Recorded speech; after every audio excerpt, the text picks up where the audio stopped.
आवाज दिखा रही है आवाज ठीक है आवाज आवाज आवाज आवाज किसकी आवाज it's rolling I know this part let's roll Lights, camera, action.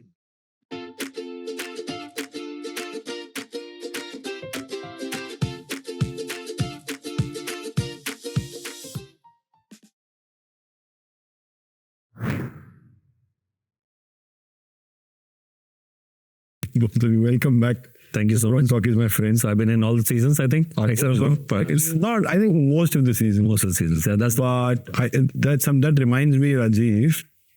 I think 7 or 8 years back, when you came to the World Trade Tower office. yeah. That was the first episode of Chrome Talkies. And I had you and Parag. Parag. What a lovely time and how time flies. Yeah. The good thing is we both look as young as we did then. Yeah. And hope to another 7 years. Yeah. Right? So no disagreement on that. Not at all. How is Dabur treating you? How are you treating Dabur? Amazing. Been here for a long time now. Can't complain. Very nice. Yeah. I wanted to chat more on how the world is now evolving from traditional media where our conversations were limited to print versus TV versus radio and a mix of that to now to a huge digital economy. Yeah. And within digital, the in thing today is CTV, right? So how important is CTV first planning for your campaigns at Dabur? So CTV is extremely important, first of all. Growing in big numbers. According to the latest estimates, there's like about close to 70 million households. And according to your estimates, I think 100 million. Yeah, so our numbers are 101 million as of, I think, some 3 months back. 3 months back. So the total smart TVs in India, I'm sorry, I'm not talking about smart is which has the capability of being that crosses. So I looked at some data, like last 5 years, the number of TVs which have been imported into this country, about 110 million TVs, they all have ability to receive signals. And plus add another 40-50 million from earlier. So they're like a huge chunk of people who have ability to receive signals, about 150 million. Absolutely. And if I may cut in between. Absolutely. If I may.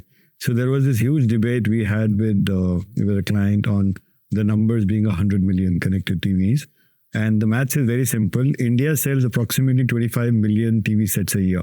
That's right. So if you look at the last 5 years, logically, every television that was sold was probably smart. Powered by that, right? So by that logic itself, you got the 100 million number. And you rightly said 150 now. So that's a number. But the thing is that people are actively watching content on TV and also streaming content on TV. That's like about. So according to Google, their numbers are close to 70 million. Right. And but there would be some floating numbers which are like about another 30 odd million. So it becomes very extremely important place to be. That's one. Plus, you target people on CTV on the basis of the intent-based signals.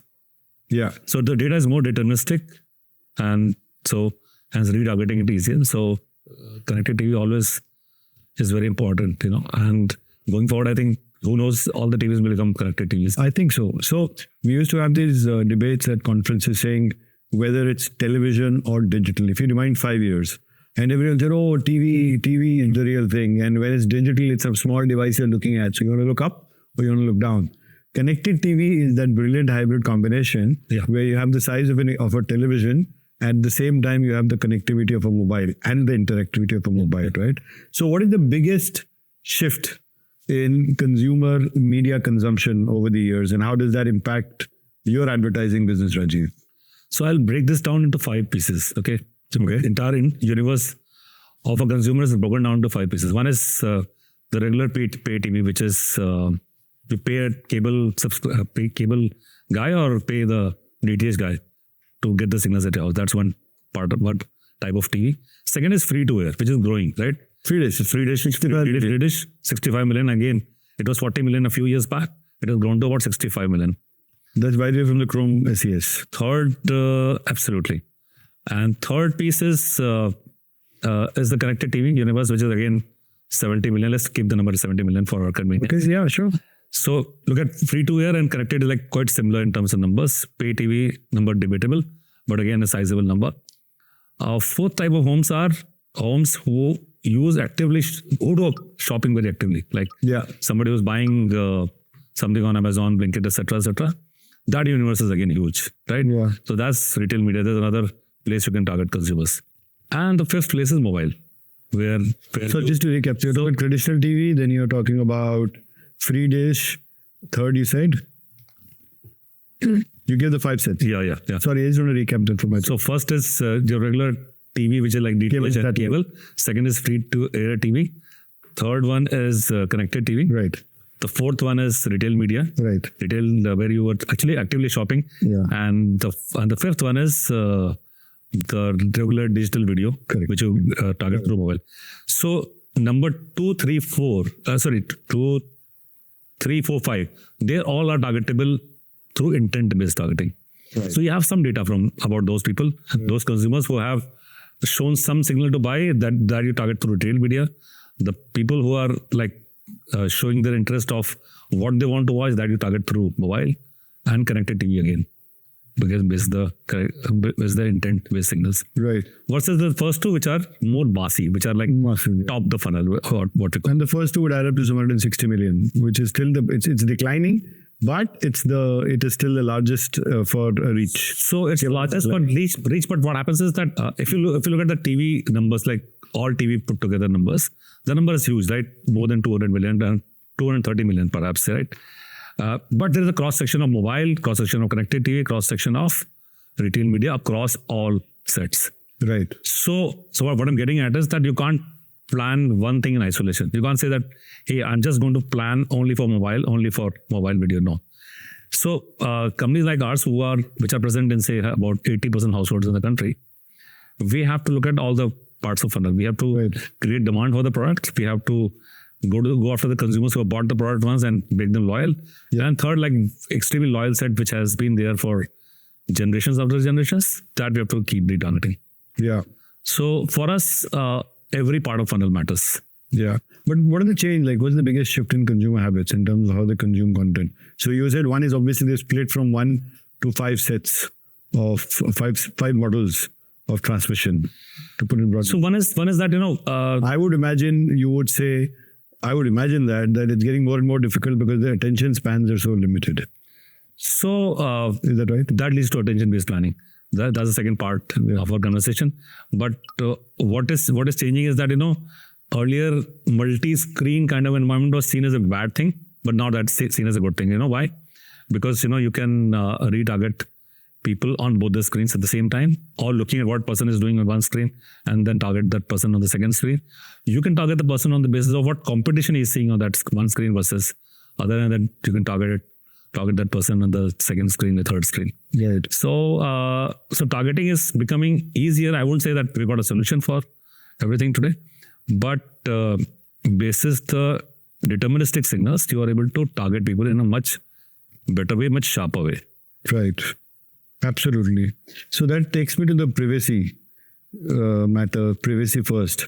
So what leads to privacy? Consumer awareness, people know that they're being tracked, or government regulations? And more importantly, how would you use first party data judiciously without consumers feeling over-targeted, for want of a better term? Yeah. I feel over-targeted. Not by Dabur, but in generally, I feel hugely over-targeted to the extent, and it's getting really worrying now with the banking sector as well, because every time there is a transaction beyond a threshold, I start getting calls. I mean, obviously the bank has access to a lot of information, but then I don't know, not only banks, you get people calling you for buying a vehicle, which is... Absolutely. I mean, how do they correlate all of that? Yeah. So first of all, you are in a ultra HNI group. So, there are very few people like you in the country. Yeah. So what they do is that they, very rare for people like you who share all the information. Probably your information is all out there in the world for people to see. So get your privacy settings right. And have lesser and lesser, give lesser and lesser access to people. Yeah. Because, what you're getting targeted is basically BFSI guys and automobile companies. These people, they love people like you, who can spend multiple numbers. I've upgraded from the Audi to a Thar. So that I know. So that's pretty good. Yeah, that's pretty good. And maybe in future on an electric vehicle. Yeah. So, but still, you still are a very important person for all the BFSI. No, sir, you are more important. Nothing like that. But humble of you. So mobile companies. Very humble of you to say that. So get your privacy setting right. So what company should do is that, first of all, they should feel responsible. And the way our company has done is that, even before the DPDP Act came out and the first notification came out, we had one of the big 5 companies to come and do the audit across each and every function. And they saw what kind of data is stored at each and every function, and then basically looked at and gave like very strict guidelines for using the data. Yeah. So that's like companies like ours are doing. However, as a marketeer, what matters most is that, you should be mindful of the fact that somebody has given you consent to use the data for a limited period of time. Probably he does not know that he's given you the consent. So nowadays it's becoming, so every data go to collect now is going to be consent based. Yeah. So, and anybody who's not following this is going to get penalized. Yeah. So all the framework is in place, the implementation is happening, and I think government has not gone after anybody till now, but I think once they get into action, I think they have everything ready. I agree with you. But again, in India, still there's a huge lag. I mean, I would still imagine that we are a long, long way to go. Why only in India? I mean, if you look at developed nations, so-called developed nations as well, they all face the same challenge. As technology evolves, as new mediums kick in, these kind of lags will always be there. Yeah. And then it's going to take time for the regulation. Awesome. So, Yeah. AI, the in thing, artificial intelligence. What worries me about AI is there's a huge lack of HI, human intelligence. There's so much on AI now. But jokes apart, AI, it's only for targeting more analytics, creative velocity. Where exactly is the role that you see in your organization? I'm going through a tough time because we are trying to embrace, if I could use the right word, AI. And the biggest challenge that I face in my organization is to convince people that the more you implement AI in your departments, and the job which was being done by 10, if it could be done by 4 people, we will put the other 6 in the same company to generate more business and work on different projects, right? But there is this apprehension with everyone that, listen, if it's 10 and 4 people could do it, 6 might get laid off, right? So is that an apprehension in Dabur? Are you embracing AI? So 3 things. 1, resistance in the system. 2, the role of AI, and where all is it being done right? I think every company has gone through this transformation from digitization to first layer of AI, which is like more of a generative AI, and now towards agentic AI. And our company as such, they made and they give access to everybody for AI. So we have a app called ChatGPT. We have an app called Dabur GPT. Oh wow! Which has all the apps possible, which has all the AI LLMs possible, right from ChatGPT to Gemini to Claude to. You got a super app, or you got so like super app which has got everything. So you want to create a presentation, you want to create a video, you want to create anything, any conversation. So everything can be done on that. And in fact, our teams have started generating videos in house, which have life of 1 or 2 days. In house. I hope you're not generating research in house.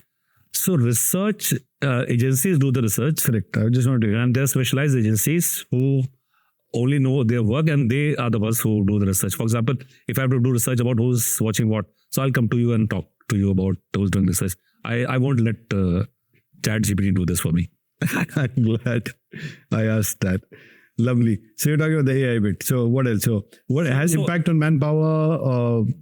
Like in our business, no. So we, like in this country, we have 1 crore outlets from which stuff is sold, and we are present about 85% of that. 85 lakh outlets.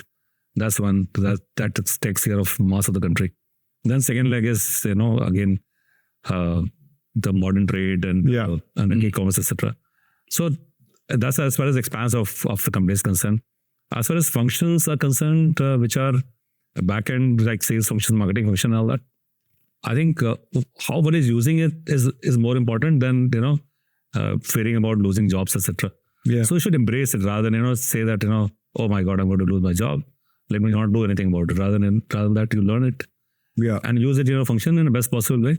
So what I see is that do more things. Yeah, be more productive. Absolutely. And media planning, I've seen that is getting used now, and a lot of dashboards are getting generated through AI. And going forward, in fact, you must read this article in Brand Equity last Wednesday rather, where they talked about how more and more platforms are opening up their sales inventory and letting people use it through agentic AI and buy optimized inventory. That's right. Very, very interesting piece. And that's where the world is heading. I think the media transactions, the media planning and buying will happen more through agentic AI in the future. I agree with you. I think that's inevitable to a great extent. But there are always two sides to a coin, right? So obviously you do more work, you're more productive. But the other challenge that you might see on this one is life becomes more and more competitive. Like they say, life was so beautiful without the mobile phone. We had our own time. Now we're actually working for the phone, right? But it's an asset and a liability. There are two sides to a coin. It depends how you look at it. I mean, if you want to say that I want to live on an island which has only one tree and nothing else, just coconut, that's fine. You can go ahead, do it. Yeah. But there's life out there which, I mean, you should embrace technology. You should know what's happening in the world. And absolutely, I love it this time. I mean, from the time when there was nothing to do media planning on, we used to be given a piece of paper, and it looked like Excel sheet, and there were like lines and this thing. So you had to write the numbers on your hand, and then write the stuff, and you multiply and do the total, etc. From those days to Excel sheet was like a major technology change, and from there to using agentic AI, so phenomenal. The AI thing, the phase that we are going through in AI right now, and when we deal with the next generation is how to like turn them. The 20, 25-year-olds, they're so good with it. My daughter is so quick with AI.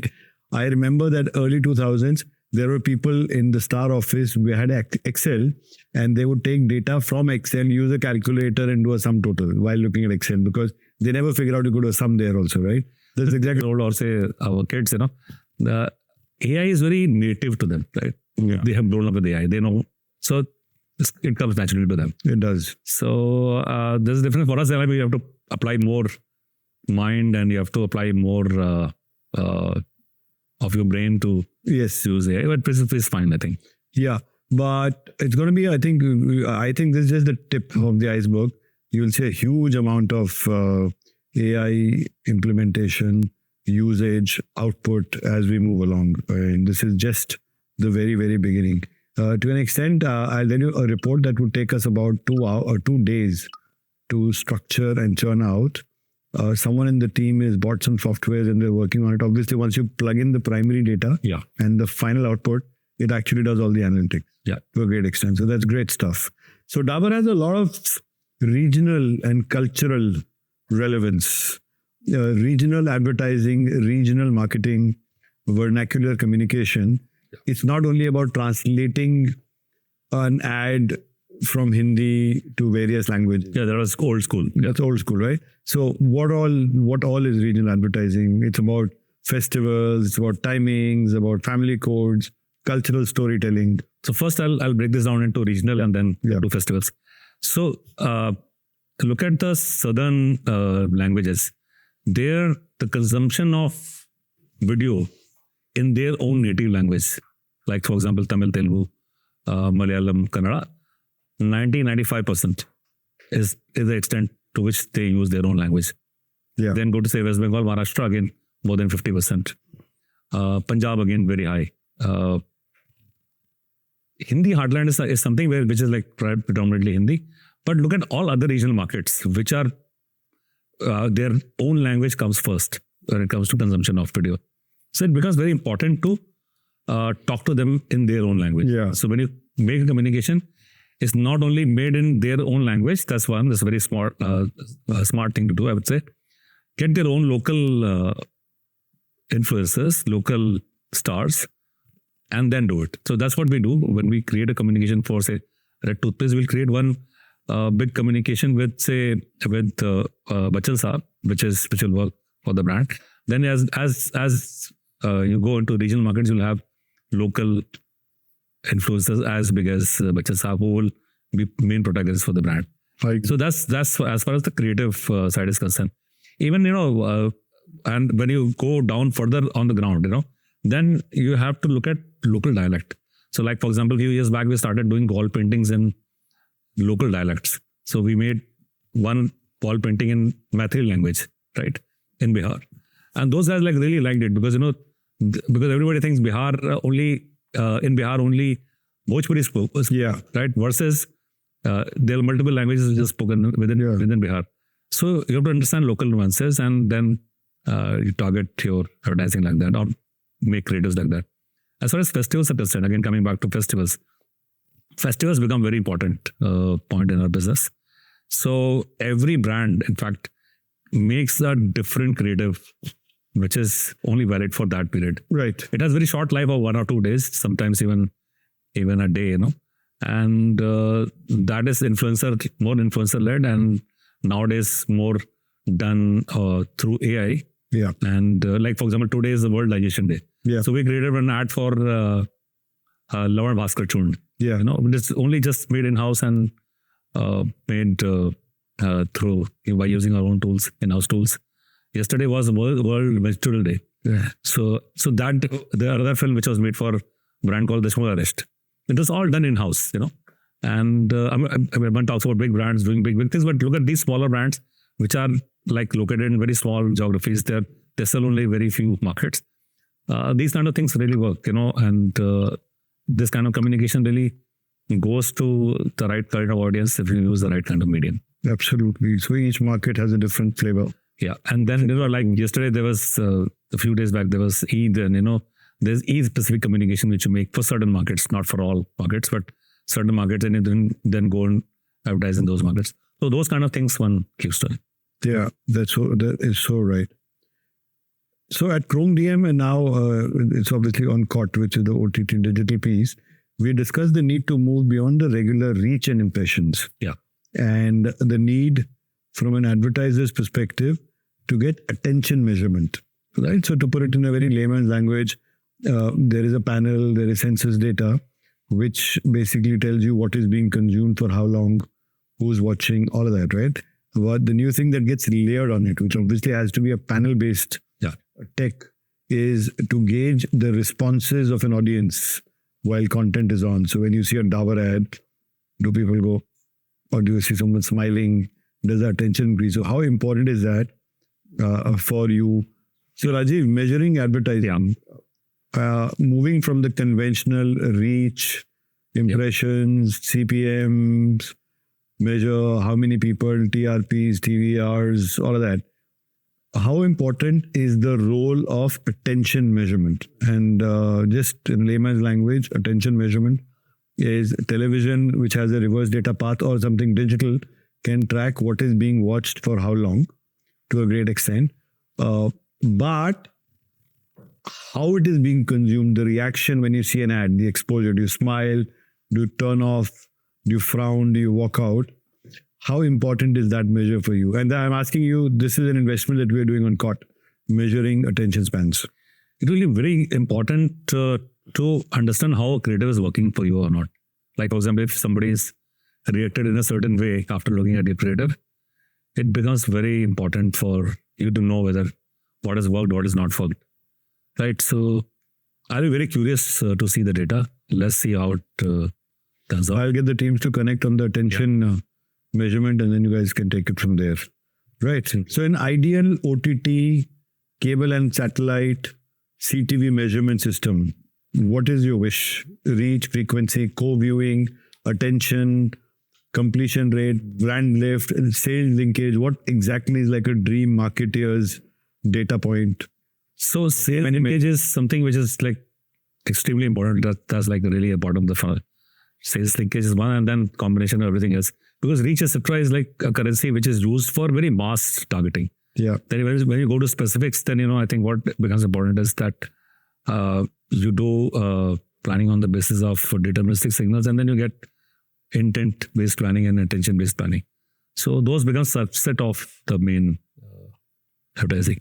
So of course, everything is important, but thing is that depending on what life cycle, at what level of broad life cycle the brand is, you should target that brand accordingly. Yeah. But for Dabur, I think you'll have everything structured, your plans. With the digital piece kicking in, you might be evolving more on the... One thing which is missing right now, I believe, is the attention span, from what I gathered from the conversation. Everything else is being... Attention is the issue for everybody. It's not only for us, it's for everybody. Getting attention of somebody. So if you're on mobile, attention span is even lesser, just about 6 seconds, right? So you have to grab attention in that period, otherwise it's gone. So which means that you must have higher frequency. So frequency on TV is not equal to frequency on mobile versus on CTV. Yeah. So you have to be mindful of these things and then plan accordingly. Yeah, I agree with you. The need for a multi-agency or a solo currency in India. So currently we are living with multiple currencies and we've come this far. No, they're not recognized. So there are a lot of data floating on digital. As far as the appointed, there is only one currency for measurement. So if you have one currency which can tell you everything, which can give you perspective across all screens for a person and across all the 5 different types of households which I told you, I think it'll make a lot of sense. But we don't have any information on that right now. We don't have any data on that right now. Although we heard about BARC that they're coming up with ACOM, but that is still like we have not seen that come yet. And we hope that we get something on this so that we can see what is happening cross screen, inter-screen, inter-screen. Yeah. One goes over. Yeah. So I will send you multi-screen data, audience migration from cable and satellite to digital. So the most important thing that's floating around, the need for multi-agency measurement or a single currency. Yeah. So single currency is obviously a recognized currency, but as we speak, there are multi-agencies floating right now, right? That's when it comes to digital measurement, you see a lot of broadcasters, a lot of channels getting different sources, which are not officially recognized currencies, but they are fair indicators. So what's your view? So I think one needs one currency, and that's going to solve a lot of things. So look forward to getting some data on that. But till the time that doesn't happen, one is living with whatever we have.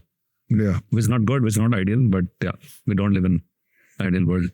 Yeah, but I think I would imagine when data is addressable digital to a great extent, for example, YouTube being the mothership of digital, and everyone banks hugely on YouTube, that's a fair indicator of what's happening. And all the analytics on the back of YouTube have a lovely indication, right? Yeah. So I think multi-agency or multi-sources of different transmissions, cable and satellite versus reverse data path or digital third-party applications together have a strong role to play. In my view, Rajiv, BARC should ideally be an aggregator of data from multiple sources. Yeah. BARC should be an auditor to validate the quality of that data. And being a council, there are people on the board to validate that you've got enough sources for digital. Why limit yourself to 50,000 boxes when there are people who have 100,000 or digital agencies or addressable data which goes into lakhs? Aggregate all of that and then have that one currency to be stamped and to sell. Yeah, absolutely. Agree. So that's what it is. That's going to be very interesting to see. Yeah, that was a nice, very sweet, short reply. I agree. But anyway, more importantly, it's always a pleasure to have you over, Rajiv. And always a pleasure chatting up with you, meeting up with you at different points in life. It's been 25 years now, I think we've been interacting in different phases. Life has been changing for me from multiple organizations to Chrome now for 18 years. But you've always been the king at Dabur. That's right, yeah. Just one of the employees in Dabur. Yes. Oh man, you're the guy, you're the man. Lovely chatting up with you. Thank you so much. Keep meeting up. Awesome time.